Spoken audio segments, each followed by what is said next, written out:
फिर भी झाग है, उधर भी झाग है। हो जाएगी जगह को नवा द्वारा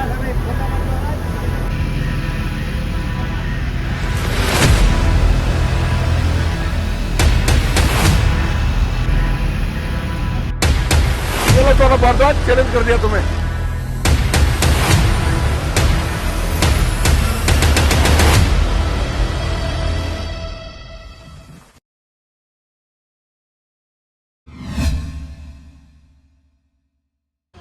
नमस्कार दोस्तों। तो जय हो यमुना मैया की। और छठ का पर्व स्टार्ट हो चुका है। आज खन्ना का दिन बताया जा रहा है। आज से व्रत स्टार्ट है और लगातार मैं आपको आईटीओ की और वासुदेव घाट दोनों की अपडेट पहले और अब की वीडियो शेयर कर चुका हूं। लेकिन इधर आरोप प्रत्यारोप, इधर भारद्वाज ने मोर्चा संभाला हो तो इधर रवि नेगी जी का बयान भी सामने आया है। उन्होंने खुद डुबकी के साथ साथ पानी पी के भी दिखाया है। लेकिन मैंने सिलसिलेवार आईटीओ की पहले की और अब की और बीच बीच में जो भी 2-4 महीने की अपडेट थी सारी वीडियो शेयर करके आपको अपडेट देने की कोशिश की। और वासुदेव घाट पे क्या स्थिति थी, बाढ़ ने सारी स्थिति ख़राब कर दी क्योंकि वहाँ पे किसी तरह की घाट पर कोई काम की ज़रूरत नहीं थी, सिर्फ सजावट होती। लेकिन बाढ़ की वजह से वहाँ पर बहुत काम है और पीएम मोदी और रेखा गुप्ता जी का भी आने का वहाँ पे आसार, तो उसकी वजह से वहाँ पे काम काफ़ी जोरों पर चलता हुआ नजर आया, जिसकी अपडेट मैंने दी पिछली वीडियो के अंदर। तो अब मैं आपको कालिंदी को दे चलूँगा क्योंकि वो एक मेन डेस्टिनेशन बना हुआ है जिसके ऊपर आरोप प्रत्यारोप चल रहे हैं। दिल्ली कि पिछली सरकार आप पार्टी ये साबित करने की कोशिश करी कि जिस तरीके से झागनुमा गंदगी भरा हुआ हमने कालिंदी कुंज दिया था पहले, जिसमें झाग सिर से ऊपर जा रहा था, छठी के जो महिलाएं वहाँ पे नाती स्नान करती हुई नजर आई और डूबती हुई वीडियो शेयर हुई थी, उससे भी वैसी की वैसी हालत है। लेकिन हालत बहुत बदल चुकी है। उसी को कंपेयर वीडियो में आज करके आपको दिखाने जा रहा हूँ। कालिंदी कुंज बीच बीच में कैसा था, आज कैसा है और जो झाग वाली बात कही जा रही है वो क्या लेवल है आज की वीडियो में। लेकिन उससे पहले भारद्वाज जी को नेगी जी का जवाब सुनना बनता है। जरा सुनिए। बहुत बधाई, आज खरना का दिन है और मैं यमुना घाट डीएनडी में पहुंच रखा हूं। और मैं आज सौरभ भारद्वाज जो मुगलों के आखिरी सल्तनत के वारिस थे दिल्ली में, जो मुगल साम्राज्य के आखिरी बोलेंगे, क्योंकि जब से हिंदुओं के त्योहार हो रहे सबसे ज्यादा पीड़ा किसी को हो रही है तो सौरभ भारद्वाज को हो रही है, जो बार बार लोगों को चैलेंज कर रहा है। मैं आज चैलेंज करता हूं सौरभ भारद्वाज, तुम्हें झूठ बोलना आता है, सिर्फ झूठों की राजनीति, मुगलों के तलवे चाटते हो, मुसलमानों के तलवे चाटते हो, मौलवी के तलवे चाटते हो, 40-40 हजार रुपए देते हो मौलवियों को अपनी सरकारों में और हिंदुओं के पर्व को रोकते हो। यानी आपको दिखाएंगे पीके हुए। ये लो सौरभ भारद्वाज, चैलेंज कर दिया तुम्हें। तो दोस्तों, आरोप प्रत्यारोप का दौर अब खत्म है। अब जनता वहां पहुंचेगी, श्रद्धालु वहां पहुंचेंगे और एक्चुअल स्थिति क्या है वो कल आपको जरूर अपडेट देंगे। पब्लिक क्या कहती है वहां पर पहुंचे हुए। तो ये अभी आज की स्थिति में आपको कालिंदी कुंज की दिखा रहा हूं और वो व्यू दिखा रहा हूं जहां पर इनका मेन फोकस है, मेन जोर है, जहां पर आप देख रहे हैं थोड़ा वो जो झाग है उसके ऊपर इनका फोकस है। उसी एंगल से लोग बार बार दिखाने का प्रयास कर रहे हैं, समझाने का प्रयास कर रहे हैं कि कुछ भी नहीं बदला, जबकि आप देखिए छठ का पर्व किनारों पर बनना है। और यहीं से मैं आपको थोड़ा सा एंगल करके दिखाता हूं कि किनारों पर क्या हाल है। किसी भी तरीके का कहीं कोई झाग नज़र नहीं आ रहा है, ना इधर ना उस तरफ। और जो थोड़ा बहुत झाग है वो रहेगा क्योंकि अभी 6-7 महीने में अगर ये सारी चीज़ें ठीक हो जाती है तो 11 साल तक आप ये झाग नहीं मारते। इसमें किसी को कोई शक नहीं होना चाहिए। बार बार मुझे दिखाने की कोशिश की जा रही है कि जी मैं गोदी मीडिया हूँ और बार बार मैं वो सब चीज़ें दिखा रहा हूँ जो है नहीं, जबकि ऐसा नहीं है। क्योंकि यहाँ पर हमें भी पहुँचना है और यहाँ पर जनता पहुँचेगी तो ये सारी चीज़ें उनको साफ वहाँ पर नज़र आ जाएगी कि क्या चीज़ कहा जा रहा है। बिल्कुल स्थिति नहीं बदली है लेकिन बहुत स्थिति बदल गई है। मैं आपको पहले की भी स्थिति भी दिखाता हूँ और एक भाई साहब वहाँ पे बात करेंगे ऑन रोड, जब मैंने सड़क से ये वीडियो ली है उनके बात भी विचार भी सुनाता हूँ कि वो क्या कहते हैं। पहले मैं आपको दिखाता हूँ पहले की स्थिति। देखिए दोस्तों, तो ये है पिछले 3-4 महीने पहले की वीडियो, जब वहाँ पर मैंने स्थिति देखी थी और ये ऑन रोड से लिया हुआ। जब जैसे ही वहाँ पर जो गेट है, गेट से पास होता है, वहाँ पे पानी का झाग, जो गंदगी है, जो भी जो झाग है वो लेवल ये है, ये मैक्सिमम लेवल झाग का है। और वहाँ पर एक सज्जन मिले थे, जरा उनकी बात भी सुनिए। हाँ, बहुत गंद निकाल दिया है। अच्छा, 13,000 तक तो निकाल चुके हैं अब तक। फिर भी झाग है, उधर भी झाग है। ये नाले पर गंदगी नहीं होगा जब तक हो जाएगी जगह को नाला द्वारा। अच्छा, ये देखो इधर से नाला आ रहा है, दिखाई दे रहा है।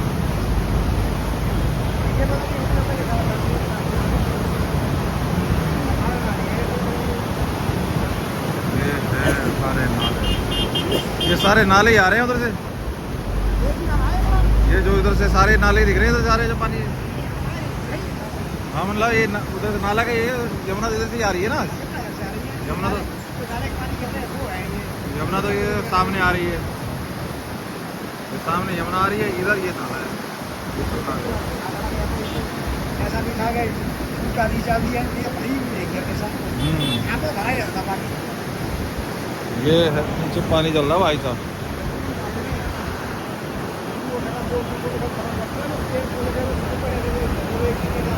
और कुछ टाइम ऐसा भी आया बीच में जो बिल्कुल माँ यमुना को सुखा दिया गया और बिल्कुल नदी एकदम सूख गई थी। लग ही नहीं रहा था कि यहाँ पर कोई नदी है। बिल्कुल मैदान दिखाई दे रहा है। आप देख सकते हैं जो कालिंदी कुंज का दूसरी साइड का जो एंगल है, बोटेनिकल गार्डन से अगर अब लिया जाए तो वो एंगल मैं आपको दिखा रहा हूँ, जहाँ पर जो कि ओखला बर्ड सेंचुरी, जहाँ पर काफ़ी पक्षी वगैरह आते हैं और तरह तरह के वहाँ पर पक्षियों को देखा जा सकता है जब कभी सीजन का टाइम होता है। तो ये भी एक स्थिति आई जब आपको बिल्कुल यहाँ पे मुझे एकदम मैदान दिखाई दिया। तो ये भी सारा प्रोसेस था। इन्होंने पानी को सुखाया, पानी को फिर बढ़ाया, फिर घटाया और कचरों को बाहर निकालना, ये सारी चीज़ें चलती रही। और वहाँ पर ये जो भी कूड़ा बिनने वाले हैं उनसे हमने सारी चीज़ों का अपडेट ले लेके आपको देते रहे। तो किसी भी तरीके की ये बकवासबाजी जो की जा रही है, बार बार दिखाने की कोशिश की जा रही है कि कुछ भी नहीं हुआ जी, हम जो छोड़ के गए थे बद से बदतर, उससे बुरी हालत है, तो ये बिल्कुल नहीं है, नहीं है, नहीं है। ये हमारा समझाने का प्रयास। छठ का पर्व स्टार्ट हो चुका है, लेकिन अभी भी इनकी राजनीति हमें ये सब चीज़ें दिखाने समझाने पर मजबूर कर रही है। तो मैं आपको दिखा रहा हूँ ये स्थिति किस तरीके से टाइम टू टाइम चेंज होती रही है। तो उधर सौरभ भारद्वाज लगे हुए हैं, तो इधर रवि नेगी जी ने मोर्चा संभाला हुआ है। और अब कल फैसले की घड़ी है, कल जनता वहाँ पहुँचेगी और जनता की बातें और जनता को किस तरीके से चीज़ें लग रही हैं, देखी जा रही हैं। आज क्या स्थिति है, जो भी थी वो हम लोगों ने शेयर की और आगे भी शेयर करेंगे। टाइम टू टाइम रूप बदलता रहा है। आप देख सकते हैं ये जो सिग्नेचर जो टावर हैं जितने भी सुपर टैग के, सब ये साबित करते हैं कि ये कालिंदी कुंज की यथास्थिति है जो कि टाइम टू टाइम चेंज होती रही है। और अभी फ़िलहाल ये वो बाढ़ के टाइम का है जब बिल्कुल पानी फ्लो पूरा हाई था, वो दौर, पहले सूखे का दौर, बीच में कचरे का दौर। लेकिन आज की स्थिति बिल्कुल ऐसी नहीं है जैसी दिखाने की कोशिश की जा रही है कि झाग ही झाग है। और आज कोई भी महिला झाग में नहाती हुई आपको नज़र नहीं आएगी। हाँ, जो बात कही जा रही है कि जी केमिकल क्यों छिड़क रहे हैं, तो केमिकल छिड़कने का जो है वो उस लेवल का केमिकल नहीं छिड़का जा रहा है जो पहले का लेवल था। ये भयानक लेवल में केमिकल छिड़कना और इसमें राजनीति के लिए केमिकल छिड़कना, आप समझ सकते हैं। देखिए इस स्थिति में प्रयास इनके सदा से रहे हैं सरकार के, और प्रयासों की ही बात की जा रही है। हमने ये नहीं कहा कि 100% सब चीज़ें ठीक हो गई है, लेकिन प्रयास जो हैं वो सराहनीय हैं। और जो 6-7 महीने के अंदर जो कोशिश की गई है, अगर इस तरीके से बदस्तूर 5 साल कोशिश की गई होती पिछले सरकार में, तो ये नौबत नहीं आती जहाँ पर हाथ खड़े कर देना और ये बोलना कि जी यमुना से कहीं वोट मिलते हैं क्या, मैं भी बहुत पढ़ा लिखा है, IITN हूँ, ये सब चीज़ों में कुछ नहीं रहता। और वहीं मोदी जी का बयान आता है कि तुम्हारी नैया या तुम्हारी नैया इसी यमुना में डूबेगी, और वही हुआ। तो इन सब चीज़ों का आरोप प्रत्यारोप का बात नहीं है। बात यह है कि अब देखिए स्थिति क्या थी, कैसे कैसे चीज़ें बदली हैं, कैसे कैसे सब चीज़ों को कवर किया गया है। और मेरे अकेले द्वारा नहीं है, बहुत बुद्धिजीवी द्वारा कवर किया गया है। एक से एक बुद्धिजीवी हैं यहाँ पर, चाहे SSO हो, चाहे जो भी हो, RG हो, 50 तरीके के लोग हैं जो कि प्लांट वे में भी काम करते हैं। और अभी फिलहाल हमारी इस तरीके की पोजीशन नहीं बनी है कि हमें कोई खरीदे और हमें अपने अकॉर्डिंग काम करवाए। तो जो चीज़ें हैं वो ज़मीन पर दिखाने का प्रयास है। बाकी कल का दिन है फाइनल फैसले का दिन, जिस दिन छठी मैया का पर्व मनाया जाएगा और घाट के ऊपर भीड़ दिखाई देगी और पूरी यथास्थिति उन्हीं भक्तों की जुबानी सुनाने की, समझाने का प्रयास किया जाएगा। शायद ये भी हमारे जितनी भी हमारी प्रयास है, मेहनत है जो पिछले टाइम की हुई है, उसके आकलन का और हमारे मेहनत का वहीं हमें फल मिलेगा कि क्या वहाँ छठी व्रती महिलाएं कहती हैं, भक्त लोग आए हुए क्या कहते हैं और कैसी स्थिति देखने को मिलती है। लेकिन किसी भी तरीके से चाहे कुदरत ने और चाहे सरकार के काम ने स्थिति को पहले से बेहतर किया है, इसमें किसी तरीके का कोई शक नहीं है, चाहे ये कुछ भी कहें। आप क्या राय रखते हैं, जो करोगे बताइए। बहुत बहुत धन्यवाद, आभार। वीडियो को शेयर लाइक जरूर कीजिएगा। बहुत बहुत धन्यवाद।